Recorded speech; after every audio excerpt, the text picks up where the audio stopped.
이솝 우화에 보면 여러 우리에게 교훈을 주는 이야기가 많이 있는데 이런 한 이야기가 실려 있습니다. 하루는 사자하고 나귀하고 여우 3마리가 합동해서 사냥을 했다고 합니다. 그래서 사냥을 해가지고 딱 잡은 사냥물을 갖다 놓고 사자가 나귀에게 이렇게 말합니다. 네가 한번 공평하게 나눠봐라. 그렇게 말했더니 나귀가 정확하게 3분의 1씩 3등분을 했다고 합니다. 그랬더니 사자가 제일 수고한 건 나인데 이렇게 하는 건 불공평하다. 화난다. 그리고는 나귀를 잡아놓고 말았습니다. 조금 있다가 여우에게 똑같이 말합니다. 네가 한번 나눠봐라. 그랬더니 이번에는 사자 몫을 크게 주고 자기는 조금 얻었다고 합니다. 사자가 너무 기분이 좋아서 잘했다. 그렇게 합니다. 어떻게 해서 이렇게 했느냐 물었더니 여우가 뭐라고 대답한 줄 알아요? 내가 조금 전에 나귀가 하는 걸 보고 배웠습니다. 잘못했다가 나도 내 목숨 구사하고 내 목숨이 살아나게 생겨서 나귀를 통해서 배웠습니다. 그래서 이렇게 했습니다. 라고 대답을 하더랍니다. 우리는 온고이지신 내지는 온고지신이라는 말을 합니다. 옛 것을 통해서 새로운 것을 배우는 또 역사는 그냥 지나간 것으로 끝나는 것이 아니라 역사를 통해서 다시 한번 내가 어떻게 살 것인가를 깨닫게 되는 그런 시간을 갖게 됩니다. 그래서 역사를 잊은 민족은 미래가 없다고 그러죠. 역사를 기억해야만 됩니다. 그런데 저는 참 불행하게도 우리 한국이 참 어려워지게 된 이유들이 여러 가지가 많이 있겠지만 그 중에 하나가 학교에서 주요 과목이 있다. 그리고 좀 덜 중요한 과목이 있다. 이렇게 말하는 데서 아마 공교육이 무너지지 않았을까, 한국이 무너지지 않았을까 하는 생각이 듭니다. 그래서 학년이 높아갈수록 국영수는 열심히 가르치는데 제일 중요한 체육, 우리 어른들에서 제일 중요한 게 뭐라 그래요? 뭐니 해도 건강이라고 그러잖아요. 제일 중요하다고 말해. 그런데 제일 중요한 걸 빼버려. 운동장 나가는 건 다 막습니다. 그리고 살다 보니 제일 중요한 게 내가 볼 때는 노래 같아. 음악이 얼마나 중요해요? 음악 빼버려. 또 살다 보니 내 감정을 표현할 수 있는 미술이 또 얼마나 중요해요? 미술 빼버려. 다 빼. 살다 보니 가정이 얼마나 필요해요? 가정 시간 배운 거 많잖아요? 빼버려. 살다 보니 기술이 얼마나 많이 필요해요? 기술 시간 빼버려. 하나도 변두리 과목이 있을 수 없어요. 특별히 역사 얼마나 중요해요? 뺄 수 없어요. 다 뺍니다. 그리고 국어, 영어, 수학만 해요. 사람들이 뭘 배우겠냐? 국어, 영어, 수학 물론 중요하지요. 중요하지 않다는 게 아닙니다. 근데 국어, 영어, 수학에 비해서 사회랄지, 역사랄지, 음악이랄지, 체육이랄지, 미술이랄지, 가정이랄지, 실과랄지, 기술이랄지 이런 것들이 절대로 뒤처지지 않습니다. 오히려 그게 더 중요할 수도 있습니다. 근데 왜 이상하게 한쪽만 중요하다고 하나? 특별히 왜 역사를 가르치지 않나? 이제 와서 뭐 역사 뭐 따면 조금 더 점수를 줘야 돼. 왜 그러냐? 왜 그걸 인지 안 하는 거죠? 아무튼 너무 안타깝다. 그래서 우리의 역사를 잘 알아야 되고 여러분의 가정의 역사를 잘 알아야 되고 또 특별히 하나님의 역사를 잘 아는 것이 너무나 중요하다. 오늘 그 중요성을 한번 26절까지 다 읽을지 모르겠지만 한 절 읽어가면서 배웠으면 좋겠다 싶습니다. 한번 볼까요? 하나님이여 주께서 우리 조상들의 날 곧 옛날에 행하신 일을 그들이 우리에게 일러주매 우리가 우리 귀로 들었나이다. 우리 조상들이 믿음의 조상들이 어떻게 살았는가를 내가 들었다는 거예요. 여러분들이 항상 물론 세상에 얼마나 많은 공부를 하고 얼마나 많은 것들을 듣고 있어요. 그런데 믿음에 대한 역사 이야기를 많이 들었으면 좋겠어요. 믿음에 대한 역사 이야기. 우리 그런 얘기 항상 하죠. 우리 한국교회가 한 130, 40년 역사를 갖고 있는데 1883년에 들어왔으니까 되는데 지금까지 이 교회가 건재한 것은 물론 뭐 교회가 여러 가지 말들이 많긴 하지만 이 교회가 어디에 세워졌기 때문에 순교자들의 피로 세워졌기 때문에 이렇게 우리가 그 덕을 보고 있는 것이다 라는 말을 합니다. 그런데 이 교회를 세우기 위해서 수고했던 분들을 다 잊어버리는 거예요. 나는 개인적으로 잘 못해서 미안하긴 한데, 여러분이 대학교나 학교에 가서 보면 어떤 날이면 홈커밍 데이라는 게 이런 대회가 있어요. 그 학교를 졸업하는 학생들을 다시 불러서 옛날의 추억을 생각하고 다시 후배들을 생각하고 그 학교의 발전을 함께 도모해보는 시간을 갖는 홈커밍 데이라고 해요. 모두가 다 마찬가지라고 봅니다. 가정에서는 그게 아마 내가 볼 때는 첫 번째는 명절날이고 두 번째는 제삿날이라고 생각이 들어요. 홈커밍을 하는 거예요. 일단 집으로 다 불러들여서 다시 한번 우리가 어떤 가문인지를 알게 하는 거예요. 그것처럼 교회도 그렇게 한다고 봅니다. 그래서 내가 주관을 할 수 있지만 가능하면 이 교회에서 세례를 받은 사람이 한 270명 정도 된다고 그래요. 그래서 그 사람들 중에 누가 또 대표가 돼서 홈커밍대를 해서 야 우리가 이 교회에 세례를 받았는데 한번 그 교회 가보자. 그래서 한번 매년은 못 오더라도 매년에 한 번씩 모여서 여기서 의미 있는 시간을 가지면 얼마나 좋을까 이런 생각을 해보는 거예요. 그럼 나는 우리 교회학교에서 하고 있냐? 다들 못해. 넌 미안한 거야. 항상 그걸 그렇게 생각하면서 나는 그래서 개인적으로 그렇게 명절 때마다 얘기하는 거예요. 주일 여기 내가 명절이 예배와 겹치면 교회는 내가 지킬 테니 여러분들은 고향으로 가십시오. 가서 고향 교회를 찾으시고 고향 교회 목사님께 인사도 하시고 또 예배 때 한 분도씩 건네주시고 또 기회가 되면 또 축하로 특송도 한번 해주시고 그렇게 해서 고향 교회에 힘을 실어보십시오. 나는 목표하면서 계속 그렇게 말했어요. 명절은 무조건 여기 오셔야 됩니다. 아니라 명절은 고향에서 지키십시오. 이렇게 늘 얘기를 했었어요. 이런 어떤 전통이 있으면 얼마나 좋을까 이런 생각을 좀 개인적으로 해봐요. 우리는 보니까 지금은 우리 이현영 원사님만 나오시지만 여기 명절 때 내가 지금 17, 18년 여기 있고 있는데 명절날 오히려 자식들이 왔다고 여기 나오는 교인들이 안 오고 제가 어렸을 때 우리 고향교회에서는 그랬거든요. 명절날은 막 찾던 교회만 전부 다 교인이 왔거든요.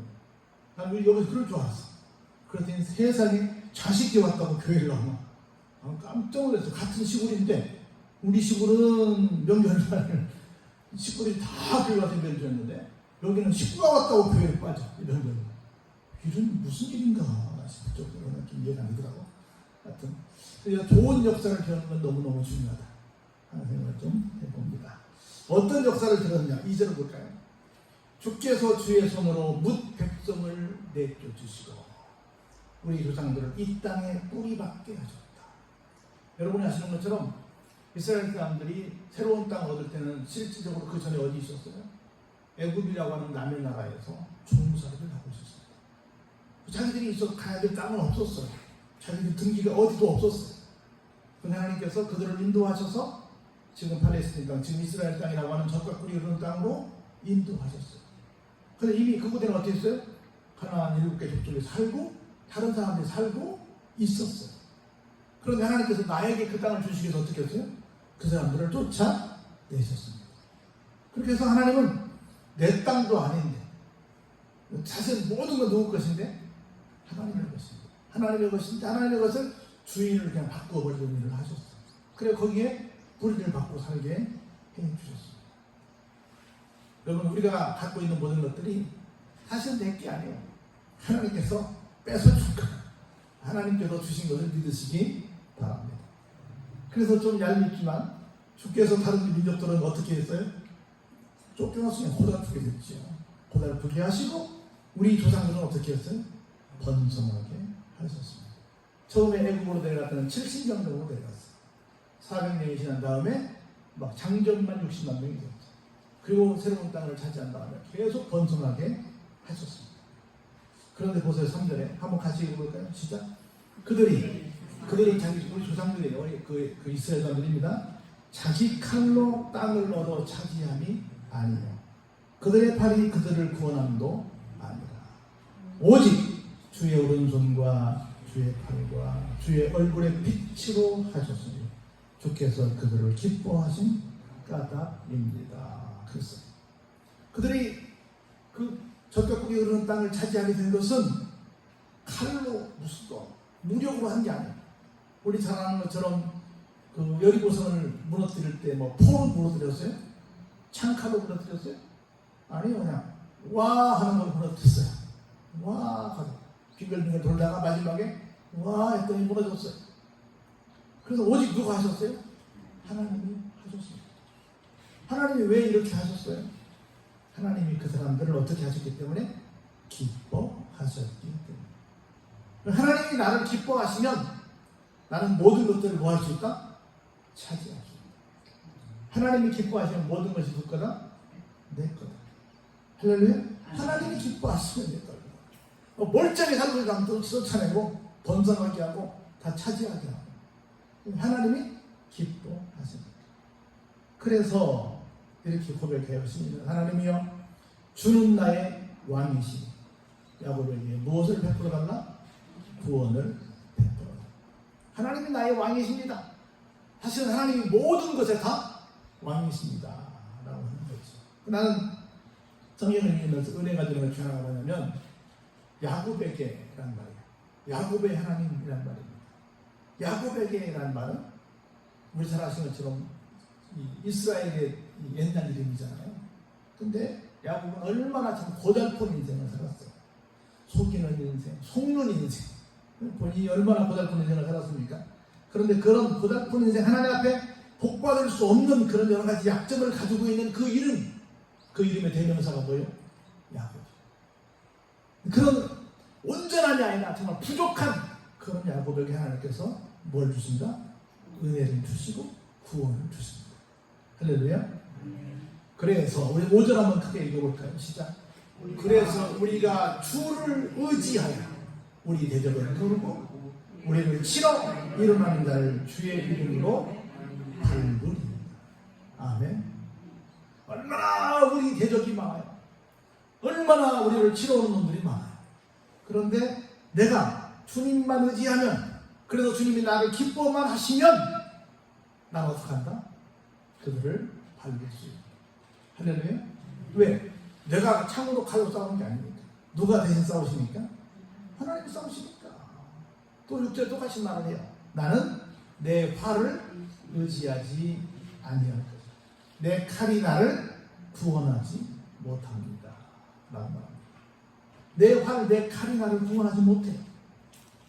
오직 주께서 우리 원수들에게서 구원하시고 우리를 미용하는 자로 수치를 당하게 하십니다.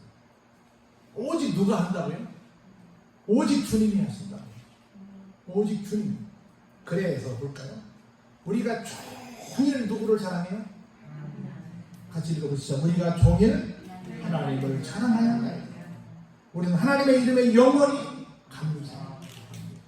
왜? 내가 한 게 없으니까. 다 누가 하셨으니까? 하나님이 하셨으니까 종일 하나님만 자랑해요. 그리고 영원히 하나님께 감사하다고 얘기하는 거예요. 여러분 세탁소에 가면 제일 많은 게 뭐가 있을까요? 제가 볼 때 옷걸이가 제일 많을 것 같아요. 세탁소에 옷걸이가 많이 있는데 저희 선별 세탁소에 이 옷걸이가 보니까 나중에 점점 세탁소에 옷들이 많이 들어오니까 새 옷걸이를 사오더래요. 그래가지고 선배 옷걸이가 이 새로운 후배 옷걸이한테 한마디 했대요. 야 옷걸이야, 후배 옷걸이야, 너는 항상 네가 옷걸이라고 하는 사실을 잊지 말라고. 뭔 소리예요? 그랬더니 내가 가만히 보니까 어떤 옷걸이들은 말이야 지한테 입혀지는 옷에 따라서 건방을 떨더라. 잠깐 있다가 주인이 찾아가면 그냥 옷걸이 남는데 지가 걸치고 있는 그 옷걸이가 진짜 지 모습인 줄 알고 자꾸 착각하도록 하는 거야. 너는 그냥 잠깐 걸쳤다가 주인이 찾아가면 그냥 가는 옷걸이에 불과하다는 걸 기억해라. 선배가 그러더래. 우리가 내가 뭘 한 것이 아니라 모두 다 누가 하셨다? 하나님이 하셨다는 걸 기억하라. 그럴 때 하나님 우리를 뭐 하신다? 기뻐하시고 원수를 밝게 하시고 우리를 하여금 영원히 감사하게 하신다. 할렐루야. 항상 우리는 그냥 하나님이 하시는 거예요. 그러나 이제는 주께서 우리를 버려 요구를 당하게 하시고 우리 군대와 함께 나아가지 아니하십니다. 이런 삶을 살았어 우리 선배들이. 그런데 지금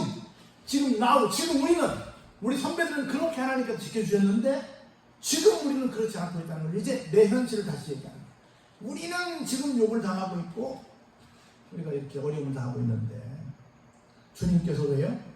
우리 군대와 함께 하시지 않기 때문에. 주께서 우리를 대적들에게서 돌아서게 하시고 우리를 미워하는 자가 자기를 위하여 탈취하셨나이다. 보세요. 주께서 우리를 잡아먹힌 양처럼 그들에게 넘겨주시고 여러 민족 중에 우리를 흩어버리셨습니다. 주께서 우리 주의 백성들을 헐값으로 팔아버리셨습니다. 그들을 판 값으로 이익을 얻지 못하십니다. 주께서 우리로 하여금 이웃들이 욕을 당하게 하시고 그들이 우리를 둘러싸고 조소하고 조롱까지 합니다. 주께서 우리를 뭇 백성 중에 이야기거리가 되게 하시고 민족 중에서 저 사람들은 아니야 하고 머리를 흔들게 해 주셨습니다. 나의 능력이 종일 내 앞에 있고 수치가 내 얼굴을 덮었습니다. 나를 비방하고 욕하는 소리 때문에 나의 원수와 나의 복수자 때문에 내가 이렇게 고달픈 삶을 살고 있습니다. 이 모든 일이 우리에게 임하였으나 우리는 어떻게 했다? 그래도 주님은 잊지 않았습니다. 주의 언약을 어기지 아니했습니다. 우리 선배들의 그 상황을 쫙 보면서 선배들은 그렇게 보호받고 사는데 나는 지금 보니까 여기 16절까지처럼 굉장히 남들에게 조소당하고 조롱당하고 굉장히 어려움을 당하는 그런 어려운 처지에 내가 놓여져 있다는 거예요. 그런데 딱 한마디 정말 중요한 얘기합니다. 그럴지라도 나는 누구를 잊지 않겠다? 주님을 잊지 않겠다. 주님을 잊지 않겠다. 주의 언약을 어기지 않겠다. 그러고 있습니다라고 합니다. 여러분, 그 북극 탐험가 중에 버드라는 사람이 있어요. 이 사람이 어느 날 갑자기 막 눈이 이제 불어닥친 눈보라로 방향을 잃고 말았어요. 여러분 사막을 봐도 그렇지 갑자기 막 바람이 해서 막 이렇게 산이 생기고 길이 없어지고 그러잖아요. 이 북극도 마찬가지예요. 마침 이 사람이 그냥 특별한 어떤 장비를 가지고 있지 않고 잠깐 앞에 산책을 나왔다가 갑자기 그냥 눈보라가 몰아쳐서 갑자기 방향을 잃어버렸죠. 그 다행히 하나 들고 온 게 뭐냐면 지팡이를 하나 들고 있는 거예요. 늘 나올 때마다 미끄러지지 않으려고 스틱을 하나 들고 다니는데 지팡이 하나밖에 없었거든요. 근데 별로 많이 안 걸어 나왔는 것 같은데 도저히 캠프가 보이지 않는 거예요. 어디로 갈지를 모르겠는 거예요. 엉겹결에 잠깐 사천장에 나왔다가 명색이 제독인데 길을 잃어버리고 말아버립니다. 어떡할까 하고 있다가 이렇게 했어요. 일단 지팡이를 가운데 꽉 꽂았어요. 그리고 내가 생각할 때 그 동서남북은 아니까 이 양반이 기본적으로 동쪽으로 한번 쭉 가봤어요. 캠프가 안 나와. 다시 지팡이로 돌아왔어요. 다시 서쪽으로 가봤어요. 캠프가 안 나와. 다시 돌아왔어요. 다시 남쪽으로 가봤어요. 그거 안 나와. 또 다시 나왔어요. 다시 서쪽으로 가봤어요. 그랬더니 캠프가 나왔어요. 어디가 기준이 돼서? 내가 꽂아놓은 지팡이. 지팡이가 없이 그냥 갔으면 아까 내가 이거 왔던 것 같은데 아까 다 거의 허리가 비슷비슷해서 계속 제자리만 빙글빙글 돌았을 거예요. 근데 뭐가 있으니까? 기존인 지팡이가 있으니까. 그리고 기본적으로 어른들은 뭐를 알아요? 동서남북은 아니까. 내가 아는 어른들은 모르는 사람도 많더라고요. 근데 기본적으로 배운 사람들은 동서남북을 알고 기본적으로 군대 갔다 온 사람들은 기본적으로 동서남북을 알아. 동서남북을 아니까 내가 이쪽으로 갔구나 이쪽으로 갔구나 하면서 다시 반복해서 실수하지 않고 갔다. 그래도 살았다. 우리가 무엇은 잊지 말자? 우리가 주님은 잊지 말자. 무엇 주님이 뭔데? 기준이. 기준을 잊지 않고 살았더니 다시금 회복이 되더랍니다. 할렐루야. 기준을 잊지 않으면 우리 마음은 어때요? 18절에 같이 한번 볼까요? 시작. 우리 마음은 위축되지 아니하고 우리 걸음도 주의 길을 떠나지 아니합니다. 뭐만 있으면? 기준만 있습니다. 기준만 있으면 그럴 수 있습니다. 볼까요? 주께서 우리를 승량의 처소에 밀어넣으시고 우리를 사망의 그들로 덮으셨습니다. 우리가 우리 하나님의 이름을 잊어버렸거나 우리 손을 이방신에게 향하여 폈다면 하나님의 일을 알아내지 아니하셨으니까? 아신다 모르신다? 아신다. 무릇 주는 마음의 비밀을 아시나이다. 우리가 종일 주를 위하여 죽임을 당하게 되며 도살할 양같이 여김을 받았나이다. 그때 우리는 이렇게 말합니다. 같이 한번 물을까요? 주여 깨소서 어찌하여 주무시는지 일어나시고 우리를 영원히 버리지 마소서. 어찌하여 주의 얼굴을 가리시고 우리의 고난과 압제를 잊으시나이까. 우리 영혼은 어디에? 진토 속에 파묻히고 우리 몸은 땅에 뒀나이다. 우리가 다시 완전히 죽게 생겼다는 겁니다. 그런데 마지막 한번 읽어보시죠. 일어나 우리를 도우소서. 주의 인자하신 방법으로 우리를 구원하소서. 뭐만 있어요? 주님이 나의 궁극적인 구원이라는 건 뭐예요? 잊지 않고 있다. 앞서 우리 전반부에서 봤던 것처럼 모든 일은 누가 하신 거다? 하나님이 하셨다. 왜 하셨다? 하나님이 나를 기뻐하셨다. 여러분들 기억하세요. 사람들은 계속 마음이 바뀝니다. 난 그 말 제일 이해가 안 되는데, 사랑에도 유효기간이 있다. 이런 말들을 해요. 좋았는데, 조금 하다 보면 금방 그 마음이 바뀌어지는 거예요. 금방 그 마음이 바뀌어져서 다른 생각들을 많이 해요. 근데 절대로 우리는 주님의 은혜를 잊어서는 안 되는데, 왜 잊어서는 안 되냐면, 주님은 마음을 바꾸지 않기 때문에. 주님이 한번 누구를 사랑하면 언제까지 사랑해요? 끝까지 사랑해요. 주님이 누구를 한번 기뻐하면 언제까지 기뻐해요? 끝까지 기뻐해요. 아니 내가 이런 행동을 하는데 내가 이렇게 사는데 하나님 나를 기뻐하실까? 나를 사랑하실까? 아니요. 사랑하십니다. 그래서 하나님의 사랑은 인간의 사랑과는 다릅니다. 여러분 기억하세요. 그래서 우리 칼빈의 5대 교리, 기독교 우리 장로교회 5대 교리 중에 마지막이 뭐냐면 성도의 견인이야. 안 가면 끌고라도 가요. 우리 옛날 어른들 그런 말씀 하셨어요. 야, 걔 빨리 데리고 와. 안 오면 뭘 하더라도 다리 몽둥이를 분들어 데리고 와. 그래서 상대했어요. 그렇게 말했어요. 끝까지 데리고 오라는 거야, 반드시. 그냥 가서 한번 가봐가 아니라 꼭 데리고 와. 안 오면 그냥 어떻게든 데리고 와. 그렇게 하지. 그냥 가서 한번 데리고 오도록 노력해봐. 이렇게 말씀하신 적이 없었거든요. 옛날 어른들 그런 얘기 안 들어봤어요? 우리들은 맨날 다리 몽둥이를 분다 데리고 와. 꼭 데리고 와. 그 말이야. 하나님은 그러셨어요. 하나님은 그렇게 사랑하시지 적당히 사랑하시지 않으시죠.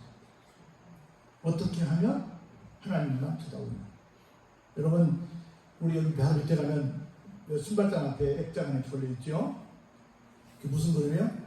The Last Supper라고 써있죠. 최후의 만찬이야. 최후의 만찬. 예수님께서 마지막 만찬했던 그림이 있죠. 누가 그랬죠? 레오나르도 다빈치가 그랬어요. 이 사람이 심혈을 기울여서 몇 년 동안 최후의 만찬 그림을 그렸어요. 그래서 드디어 가까운 지인들만 불러가지고 야 내가 그림을 다 그렸다. 한번 보자. 한번 좀 와서 평 좀 해줘라. 하고 가까운 사람만 불러가지고 쉽게 말하면 그림 전시회를 하네. 그거 딱 한 점. 레오나르도 다빈치가 그린 최후의 만찬 그림. 저 그림이에요. 그래서 친구들이 와가지고 야 역시 너 몇 년 동안 고생하더니 기가 막힌 명작을 그렸다. 야 좋다. 막 칭찬을 막 했어요. 한 친구가 하거든. 야 너무너무 잘 그렸는데 특별히 예수님이 들고 계신 이 찬 기가 막히다. 야 너 어떻게 이렇게 찬을 잘 그렸니? 칭찬했어요. 그랬더니 다빈치가 깜짝 놀랐더니 일어나가지고 붓을 들고 그 찬을 지워버렸어요.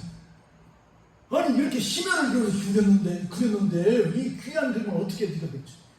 망치니? 물었더니 이 그림은 실패작이야. 왜? 이 그림은 너희들이 볼 때 오직 누구만 보여야 돼? 예수님만 보여야 되는데 예수님이 들고 계신 잔이 보이면 되니? 지워버렸어. 다시 예수님만 보이게 그림을 그려서 만든 작품이 있죠? 주님만. 그래서 그 완성된 그림이 저 그림이에요. 오직 주님만 보이면 그 주님을 사랑하는 거고 주님이 나에게 뭐가 되는 거예요? 기준이 돼요. 그러면 주님이 나를 기뻐하시고 나에게 모든 원수들을 발로 밟게 하시고 나의 모든 것들을 하나님께서 차지하게 하십니다. 그렇지 어떤 사람이 상관없다는 거죠. 누가 하십니까? 주님이 하십니다. 우리 하나만 기억하시면 주님이 나를 여전히 기뻐하시고 계십니다. 주님이 나를 여전히 사랑하시고 계십니다. 그럼 내가 이렇게 어려움이 있더라도 나는 반드시 다시 일어나게 되는구나. 나는 구원받는구나. 구원은 죽어 선당하는 것도 구원이지만 지금 내가 살고 있는 모든 어려운 자리에서 일어나는 것도 구원입니다. 할렐루야. 질병에서 무슨 사업에서 무슨 책임에서 모든 것에서 다 회복되는 것이 salvation 구원. 여러분에게 이 은혜가 넘쳐나기를 주의 이름으로 축원합니다. 은혜가 풍성하신 아버지 하나님 감사와 영광과 찬양을 올려드립니다. 오늘 귀한 말씀을 통해서